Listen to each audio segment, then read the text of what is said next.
Hello everyone, good morning. Welcome to our channel अब पढ़ेगा India. तो आज है 27 दिसंबर और आज के करंट अफेयर के जितने भी मोस्ट इंपॉर्टेंट क्वेश्चन है इस वीडियो में डिस्कस करेंगे। अगर आप चैनल पर नए हैं तो प्लीज़ चैनल को सब्सक्राइब कर लीजिए। चलिए शुरू करते हैं आज के इस वीडियो का फर्स्ट क्वेश्चन। आज का पहला क्वेश्चन है, हाल ही में भारतीय सेना ने किस नाम से एक मैसेजिंग एप्लीकेशन को लॉन्च किया है? तो इसका नाम है ए सिग्मा। इसका राइट आंसर होगा ऑप्शन डी, ए सिग्मा। तो हाल ही में भारतीय सेना ने ए सिग्मा नाम से एक मैसेजिंग एप्लीकेशन को लॉन्च किया है। इसका पूरा नाम है army secure indigenous messaging application. इस एप्लीकेशन में कई समकालीन विशेषताएं शामिल हैं, जिनमें बहुस्तरीय सुरक्षा, संदेश प्राथमिकता और ट्रैकिंग, साथ ही गतिशील वैश्विक पता पुस्तिका भी इसमें शामिल है। यह विशेष रूप से वर्तमान भू राजनीतिक सुरक्षा वातावरण की पृष्ठभूमि में सेना की रियल टाइम डेटा ट्रांसफर और मैसेजिंग आवश्यकताओं को पूरा करेगा। भारतीय सेना की बात हो रही है तो थल सेना प्रमुख हैं MM नरवणे, नौ सेना प्रमुख हैं करमबीर सिंह और वायु सेना प्रमुख है विवेक राम चौधरी। अगला क्वेश्चन है, हाल ही में किस राज्य सरकार ने प्रत्येक समाचार पत्र हॉकर के लिए 6,000 रुपये की एक विशेष कोविड सहायता वितरित की है? तो यह 6,000 रुपये की विशेष कोविड सहायता प्रदान की गई है ओडिशा राज्य सरकार द्वारा। इसका राइट आंसर होगा ऑप्शन डी, ओडिशा। ओडिशा के मुख्यमंत्री नवीन पटनायक ने कोविड-19 महामारी के कारण आर्थिक तंगी का सामना कर रहे अखबार विक्रेताओं की मदद करने के लिए प्रत्येक अखबार विक्रेता को 6,000 रुपये की वित्तीय सहायता देने की घोषणा की है। ओडिशा की बात हो रही है तो मुख्यमंत्री हैं नवीन पटनायक, राजधानी है भुवनेश्वर और राज्यपाल है गणेशी लाल।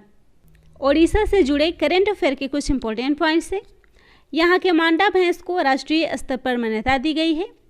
टी सेतु जो ओडिशा का सबसे लंबा पुल है, हाल ही में कटक जिले में महानदी पर इसे बनाया गया है। नई इलेक्ट्रिक वाहन नीति को राज्य द्वारा मंजूरी प्रदान की गई है। कार्तिक पूर्णिमा पर बोईता वंदना महोत्सव का आयोजन किया गया था और वर्तमान में जूनियर पुरुष हॉकी विश्व कप 2021 की मेजबानी भी ओडिशा किया है। अगला क्वेश्चन है, भारत ने किस राज्य में ऊर्जा सुधार कार्यक्रम के लिए जर्मनी विकास बैंक के साथ 140 मिलियन यूरो का समझौता किया है? तो यह समझौता किया है मध्य प्रदेश ने। इसका राइट आंसर होगा ऑप्शन ए, मध्य प्रदेश। हाल ही में मध्य प्रदेश राज्य में ऊर्जा सुधार कार्यक्रम के लिए जर्मनी विकास बैंक के साथ 140 मिलियन यूरो का समझौता भारत के द्वारा किया गया है। मध्य प्रदेश की बात हो रही है तो राजधानी है भोपाल, राज्यपाल है मंगू भाई छगन भाई पटेल और मुख्यमंत्री हैं शिवराज सिंह चौहान। नेशनल पार्क की बात करें तो वन विहार राष्ट्रीय उद्यान, कान्हा टाइगर रिजर्व और पन्ना राष्ट्रीय उद्यान है। यहाँ से जुड़े करेंट अफेयर की बात करें तो यहाँ पे मुख्यमंत्री उद्यम क्रांति योजना शुरू की गई है। ग्वालियर में देश का पहला ड्रोन मेला आयोजित किया गया है। यूनेस्को के ऐतिहासिक शहरी परिदृश्य परियोजना में ओरछा और ग्वालियर जिला को शामिल किया गया है। मुख्यमंत्री आवास भू अधिकार योजना राज्य में शुरू की गई है। मध्य प्रदेश के 2 शहरों भोपाल और इंदौर में पुलिस आयुक्त प्रणाली लागू की गई है। अलावा प्रतिष्ठित विश्व संगीत तानसेन महोत्सव 25 दिसंबर से ग्वालियर में शुरू हो रहा है और राशन आपके ग्राम योजना और सिकल सेल मिशन की शुरुआत भी राज्य द्वारा की गई है। अगला क्वेश्चन है, चिल्लाई कला किस राज्य या केंद्र शासित प्रदेश में शुरू हुई है? तो चिल्लाई कला हाल ही में कश्मीर में शुरू की गई है। इसका राइट आंसर होगा ऑप्शन ए, कश्मीर।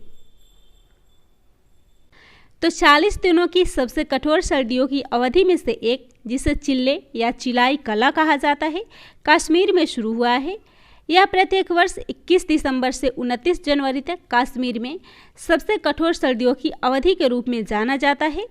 चिलाई कला एक फारसी शब्द है जिसका अर्थ होता है बड़ी सर्दी। इसके बाद 20 दिन की चिलाई खुर्द यानी कि छोटी सर्दी होती है, जो 30 जनवरी से 18 फरवरी तक होती है और इसके बाद 10 दिनों तक चलने वाली चिलाई बच्चा यानी कि बेबी कोल्ड अवधि होती है, जो 19 फरवरी से 28 फरवरी तक चलती है। जम्मू कश्मीर की बात हो रही है तो राजधानी है श्रीनगर, जो कि ग्रीष्मकालीन राजधानी है। जम्मू शीतकालीन राजधानी है। उपराज्यपाल है मनोज सिन्हा और राज्यसभा सीट है 4।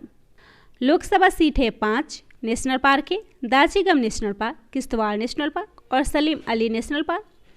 हाल ही में यहाँ पे राज्य सरकार द्वारा हिंदी, उर्दू और अंग्रेजी त्रिभाषी भूमि पासबुक जारी करने का फैसला किया गया है। नीति आयोग के द्वारा यहाँ पे 1000 अटल टिकरिंग प्रयोगशाला स्थापित की जाएगी। उधमपुर में पर्यटक गांव परियोजना की शुरुआत की गई है और एप्पल फेस्टिवल का आयोजन भी कश्मीर में किया गया था। अगला क्वेश्चन है, अंतरिक्ष टेलीस्कोप मिशन को James Webb space telescope mission के नाम से लॉन्च करने की घोषणा किसके द्वारा की गई है? तो इसको लॉन्च करने की घोषणा की गई है नासा के द्वारा। इसका राइट आंसर होगा ऑप्शन डी, नासा। इसे एरियन स्पेस के द्वारा संचालित एरियन 5 रॉकेट पर लॉन्च किया जाएगा। जेम्स वेब स्पेस टेलीस्कोप पर दशकों से काम हो रहा है और इसे नासा, कनाडाई अंतरिक्ष एजेंसी और यूरोपीय अंतरिक्ष एजेंसी के द्वारा संयुक्त रूप से विकसित किया गया है। नासा के प्रमुख खगोल भौतिकी मिशन के रूप में यह हबल स्पेस टेलीस्कोप की जगह लेगा। इसे 25 दिसंबर 2021 के आसपास एरियन उड़ान VA-256 के दौरान लॉन्च किया जाएगा। नासा यानी कि national aeronautics and space administration, जिसकी स्थापना 29 जुलाई 1958 को हुई थी, मुख्यालय है वाशिंगटन DC और इसके अध्यक्ष हैं बिल नेल्सन। बात हो रही है नासा की, तो इससे जुड़े करंट अफेयर के कुछ इंपॉर्टेंट पॉइंट्स हैं। इसने हाल ही में एक नए एक्सरे मिशन को लॉन्च किया है। एस्ट्रॉयड के अध्ययन के लिए डॉल्ट मिशन की शुरुआत की है। नासा ने हाल ही में शक्तिशाली सैटेलाइट लैंडसैट 9 को लॉन्च किया है। इसरो और नासा के बीच एक संयुक्त पृथ्वी अवलोकन मिशन निसार को शुरू किया गया है और नासा के आइससैट 2 उपग्रह ने अंटार्कटिक मेल्टवाटर झीलों की खोज की है। और हाल ही में नासा द्वारा चंद्रमा और मंगल मिशन के लिए अनिल मेनन, जो कि भारतीय मूल के व्यक्ति हैं, इन्हें चुना गया है। अगला क्वेश्चन है, हाल ही में किसने HIV को रोकने के लिए एप्रेट्यूड इंजेक्शन को मंजूरी दी है? तो इस इंजेक्शन को मंजूरी दी है FDA ने। इसका राइट आंसर होगा ऑप्शन बी, FDA यानी कि फूड एंड ड्रग एडमिनिस्ट्रेशन, जिसने हाल ही में HIV प्राप्त करने के जोखिम को कम करने के लिए दुनिया की पहली इंजेक्शन योग्य दवा को मंजूरी दी है। एप्रेट्यूड एक इंजेक्शन वाली दवा है। इसका सामान्य नाम कैबोटेग्रेविर एक्सटेंडेड रिलीज इंजेक्टेबल सस्पेंशन है। यह दवा HIV की रोकथाम के लिए दैनिक गोलियों का विकल्प प्रदान करती है। यह रोग नियंत्रण और रोकथाम केंद्र के अनुसार यह गोलियां HIV के यौन संचरण को रोकने में 99% तक प्रभावी है। फूड एंड ड्रग एडमिनिस्ट्रेशन की बात हो रही है, तो यह संयुक्त राज्य अमेरिका के स्वास्थ्य और मानव सेवा विभाग की एक एजेंसी है। यह विभाग संयुक्त राज्य अमेरिका के संघीय कार्यपालिका विभागों में से एक है, जिसकी स्थापना 30 जून 1906 को हुई थी और इसका पेरेंट एजेंसी है department of health and human services. अगला क्वेश्चन है, किसकी आत्मकथा the turn over wizard saviour of thousand नाम के पुस्तक का विमोचन किया गया है? तो यह पुस्तक है अरूप राय चौधरी की आत्मकथा। इसका राइट आंसर होगा option A, Arup Roy Chaudhary. M Venkaiah Naidu ji के द्वारा the turn over wizard saviour of thousand नाम के इस पुस्तक को लॉन्च किया गया है। यह पुस्तक लॉन्च हुआ है HP हेमिल्टन लिमिटेड के द्वारा और इसको लिखा है NTPC लिमिटेड और NBCC के पूर्व अध्यक्ष और प्रबंध निदेशक अरूप राय चौधरी ने, जो कि उनकी आत्मकथा है। इस क्वेश्चन में 2021 के बुक और ऑथर की बात हो रही है, तो हाल ही में वीरप्पन चेंजिंग नामक पुस्तक को लिखा है विजय कुमार ने। My life my mission yoga guru Swami Ramdev ने। सेलेस्टियल बॉडीज इस पुस्तक को लिखा है जोखा अल्हार्थी ने। गांधी इन चंपारण इसको लिखा है दीनानाथ गोपाल तेंदुलकर ने। और अनस्टॉपेबल माई लाइफ सो फार इसको लिखा है मारिया शारापोवा ने। अगला क्वेश्चन है, भारत और किस देश ने संयुक्त रूप से pre arrival custom data exchange पर पायलट प्रोजेक्ट को लॉन्च किया है। तो भारत और मालदीव ने मिलकर इस pre arrival custom data exchange पर पायलट प्रोजेक्ट को लॉन्च किया है। इसे केंद्रीय अप्रत्यक्ष कर और सीमा शुल्क बोर्ड के अध्यक्ष विवेक जौहरी और मालदीव सीमा शुल्क सेवा के आयुक्त जनरल अब्दुल्ला शरीफ के द्वारा लॉन्च किया गया था।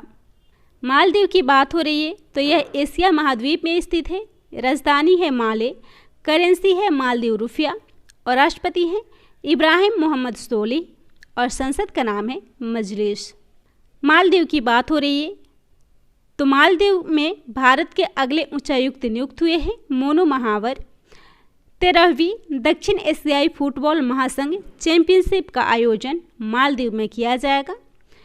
द्विवर्षीय त्रिपक्षीय अभ्यास दोस्ती मालदीव, भारत और श्रीलंका के बीच आयोजित की गई थी। अगला क्वेश्चन है, सीएम डैशबोर्ड 360 को किस राज्य ने लॉन्च किया है? तो इसको लॉन्च किया है तमिलनाडु ने। इसका राइट आंसर होगा ऑप्शन सी, तमिलनाडु। हाल ही में तमिलनाडु सरकार ने चेन्नई में मुख्यमंत्री डैशबोर्ड निगरानी प्रणाली यानी कि सीएम डैशबोर्ड तमिलनाडु 360 को लॉन्च किया है। यह मुख्यमंत्री को सभी कल्याणकारी योजनाओं को ट्रैक करने में मदद करेगा, जिसमें उनके कार्यान्वयन की विधि की स्थिति, निधि आवंटन और लाभार्थियों के संख्या के साथ साथ बांधों और वर्षा पर्यटन में पानी के भंडारण पर भी अपडेट शामिल है। तमिलनाडु की बात हो रही है। राजधानी है चेन्नई, मुख्यमंत्री है एम.के. स्टालिन, राज्यपाल है आर.एन. रवि। यहाँ का राज्य नृत्य है भरतनाट्यम। यहाँ पे अपराधियों की पहचान के लिए फेस रिकॉग्नाइजेशन सॉफ्टवेयर को लॉन्च किया गया है। देश का पहला डोर स्टेप हेल्थ केयर योजना इस राज्य ने शुरू किया था। साथ ही राज्य के काजू वैली वेटलैंड राज्य का 16वां पक्षी अभ्यारण्य घोषित हुआ है। रामास्वामी पेरियार की जयंती सामाजिक न्याय दिवस के रूप में राज्य में मनाई जाएगी। तमिल कवि सुब्रमण्यम भारती की पुण्यतिथि को महाकवि दिवस के रूप में राज्य में मनाया जाएगा। यहाँ के कन्याकुमारी लोंगो को जीआई टैग मिला है। भारत का पहला वर्टिकल लिफ्ट रेलवे सी ब्रिज न्यू पंबन ब्रिज का निर्माण किया जा रहा है और भारत का पहला खाद्य संग्रहालय भी यहाँ पे स्थापित किया गया है। अगला क्वेश्चन है, अटल बिहारी वाजपेयी की जयंती के अवसर पर अल्पचंदा अभियान किस राजनीतिक पार्टी ने शुरू किया है? तो इस अभियान को शुरू किया है भाजपा ने। इसका राइट आंसर होगा ऑप्शन सी, भाजपा। भाजपा यानी कि भारतीय जनता पार्टी ने अटल बिहारी वाजपेयी की जयंती के अवसर पर एक विशेष अभियान की शुरुआत की है। यह अभियान पंडित दीनदयाल उपाध्याय की पुण्यतिथि 11 फरवरी तक चलाई जाएगी। इस पार्टी ने अल्पचंदा अभियान की शुरुआत की है, जिसमें लोग 5 रुपये से लेकर 1000 रुपये तक दान कर सकते हैं। इसी के साथ करेंट अफेयर के कुछ इंपॉर्टेंट पॉइंट्स हैं, जैसे कि हाल ही में प्रतिष्ठित विश्व संगीत तानसेन महोत्सव का आयोजन 25 दिसंबर से ग्वालियर में शुरू किया गया है। अमित शाह ने दिल्ली में वेस्ट टू वेल्थ अवधारणा पर लगभग 20 करोड़ रुपए की लागत से बनाए गए भारत दर्शन पार्क का उद्घाटन किया है। पूर्व प्रधानमंत्री अटल बिहारी वाजपेयी की जयंती सुशासन दिवस के रूप में मनाई गई है। इसके अलावा 25 दिसंबर को मदन मोहन मालवीय की जयंती मनाई गई है। 25 दिसंबर को ही क्रिसमस का त्यौहार मनाया जाता है और 23 दिसंबर को 5वां राष्ट्रीय सिद्ध दिवस मनाया गया है। तो यह था आज के करेंट अफेयर का मोस्ट इम्पोर्टेंट क्वेश्चन। वीडियो पसंद आता हो तो शेयर कीजिएगा, चैनल को सब्सक्राइब कीजिएगा।